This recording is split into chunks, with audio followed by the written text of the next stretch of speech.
நாடுகளாவும் வானிலை தொடர்பான தகவலுடன் இணைந்து கொள்கின்றார் வளிமண்டலவியல் திணைக்களத்தின் வானிலை அதிகாரி முகமது சாலிஹி.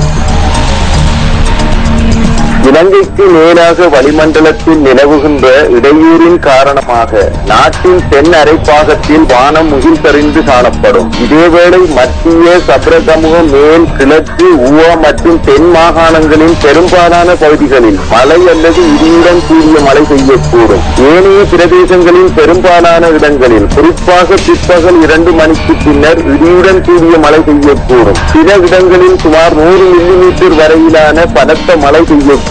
இடியுடன் கூடிய மழை பெய்கின்ற வேளைகளில் தற்காலிகமாக பலத்த காற்றும் மின்னல் தாக்கங்களும் ஏற்படக்கூடும். இவ்வாறான சந்தர்ப்பங்களில் பொதுமக்கள் மிகவும் அவதானத்துடன் செயற்படுமாறு கேட்டுக் கொள்ளப்படுகின்றனர். கடல் பிராந்தியங்களில் பொறுத்தவரையில் கொழும்பு தொடக்கம் காலி ஹம்மாந்தோட்டை ஊடாக பொத்துவில் வரையான கடல் பிராந்தியங்களில் மழை அல்லது இடியுடன் கூடிய மழை பெய்யக்கூடும். நாட்டை சூழவுள்ள ஏனைய கடல் பிராந்தியங்களின் பல இடங்களில் பிற்பகல் மற்றும் இரவு வேளைகளில் மழை அல்லது இடியுடன் கூடிய மழை பெய்யக்கூடும். காற்று மணித்தியாலத்துக்கு 20 முதல் 40 கிலோமீட்டர் வேகத்தில் வடமேற்கு திசையில் இருந்து அல்லது மாறுபட்ட திசைகளில் இருந்து வீசும். இலங்கைக்கு தெற்கே உள்ள ஆழமான கடல் பிராந்தியத்தில் காற்றின் வேகமானது சில சமயங்களில் மணித்தியாலத்துக்கு 50 கிலோமீட்டரிலும் அதிகரித்த வேகத்தில் வீசக்கூடும். இவ்வாறான சந்தர்ப்பத்தில் குறிப்பிட்ட கடற்பிரதேசம் சற்று கொந்தளிப்பாக காணப்படும். நாட்டை சூழவுள்ள ஏனைய கடல் பிரதேசங்கள் இடியுடன் கூடிய மழை பெய்கின்ற சந்தர்ப்பங்களில் தற்காலிகமாக கொந்தளிப்பான நிலையில் காணப்படும்.